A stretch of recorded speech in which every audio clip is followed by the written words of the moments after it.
Hello everyone, কেমন আছেন সবাই? আমি তো খুব ভালো। আমার ফ্রেন্ড আজ ফোন করলো, "চ ঘুরে আসি।" তাই আমি রেডি হয়ে ফোনটা নিয়ে আয়নার সামনে দাঁড়িয়ে গেলাম। দেখতে আমাকে কেমন লাগছে তাই এই জামাটা পরে। ফ্রেন্ড বলল, "আমি বাইক নিয়ে আসছি, তোকে নিতে হবে না।" তাই নিয়ে চলে এলো আর কেটিএম আর কি স্নাইপ করে ঘুরিয়ে নিল।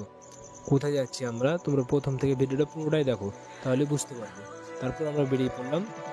যাচ্ছি আমরা, দেখি সাইদাপুরের দিকে যাচ্ছি। এখন বর্তমানে কোথায় যাই দেখা যাক। এখন আছি আমরা তিনকুড়া হসপিটালের সামনে। দেখো হসপিটালের গেট, এটা মেন গেট। তা আমরা সামনের দিকে আবার বেরিয়ে গেলাম। যাই দেখি রাস্তাতে আরও অনেক কিছু দেখার আছে, তোমাকে দেখাচ্ছি। তোমরা দেখো ভিডিওটা প্রথম থেকে শেষ পর্যন্ত দেখো। আর একটা, হ্যাঁ, তোমরা কিন্তু পেজটা ফলো করতে ভুলে যাচ্ছ। অবশ্যই তাড়াতাড়ি ফলো করো। আর এটা থেকে করি খামড়া স্কুল। কে কে চেনো খামড়া ভাবি স্কুল, সেটা অবশ্যই বলো। তোমরা কোন কোন জায়গা থেকে আমার এই ভিডিওগুলো দেখছো বলো, তোমরা অবশ্যই আমাকে কমেন্টে জানাও। এই তেঘড়ি অঞ্চল অফিস, গ্রাম পঞ্চায়েত